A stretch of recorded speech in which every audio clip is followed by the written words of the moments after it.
Thank you, David. And thank you to you all for being here.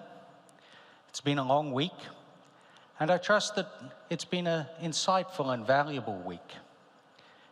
It's been a long road for South Africa. It's been a road that's required patience, diligence, and hard work. And on top of that, and probably the biggest part, it's required faith. Faith that we would get here, and faith that we will be able to implement and deliver on what we've said as a country we would deliver on. What's in it for South Africa? We talk about movement of horses. It's the re-entrance onto the international stage. Those of you that are in jurisdictions that have relatively free movement probably don't quite realize how important it is for us. The ability to be able to race internationally, to host international races, and to trade internationally is vital for the future survival of our industry. Living in splendid isolation is not something that is sustainable. However, a lot needed to change. In 1997, as South Africa re-emerged onto the world stage, the equine industry put forth a protocol for direct trade with the EU. It's a protocol that, with a few tweaks, remains in place to today. The problem has been, and as the old saying goes, there's many a slip between cup and lip. And that's exactly what happened. Our implementation was not up to scratch. In 2013, South Africa failed an EU audit. We'd already been sitting under a ban for a couple of years due to an outbreak of horse sickness. And then the failure of the 2013 audit was a massive blow for us. The truth is, we failed that audit for one main reason. We deserved to fail it. As I just said, our systems were not up to scratch. We could not provide the international community with the guarantees that they needed, that we could offer safe exports. But not to worry, failure is never final. It, however, does sometimes take you a little while to find the correct road to success. So we got to work. By late 2016, early 2017, South Africa was confident, and the world had accepted that we had created a world-class system. Now note that I say created, because implementation took a little bit longer, and that was the key. Now, in order to successfully manage to implement it, we needed to fully engage with government. Over the last few days, we've heard experts talk about that word, engagement. And it's been a word that has been applied to engagement with fans, engagement with the next generation, and in the previous session, engagement with government. Too long had we spoken industry to industry, trade body to trade body.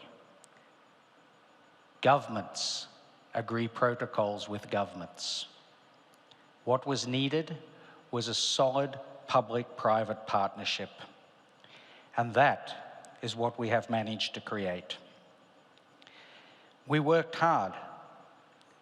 And the presentation you're about to see by Dr. Mpomaja and Dr. John Gruer attests to this partnership.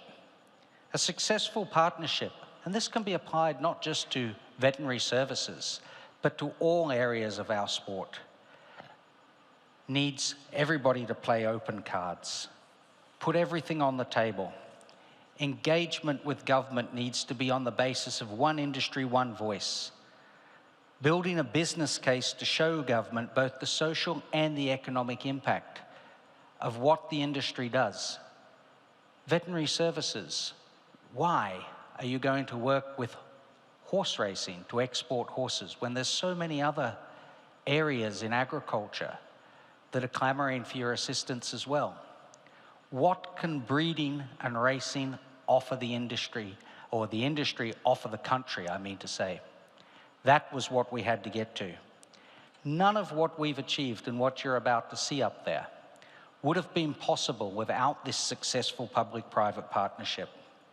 And just as vital has been the support that has been received internationally from the International Horse Sports Confederation, the Asian Racing Federation, the International Movement of Horses Committee, and the Hong Kong Jockey Club, who have stood by us, worked with us, enabled us to be on the platforms to put forward to the world what we have achieved.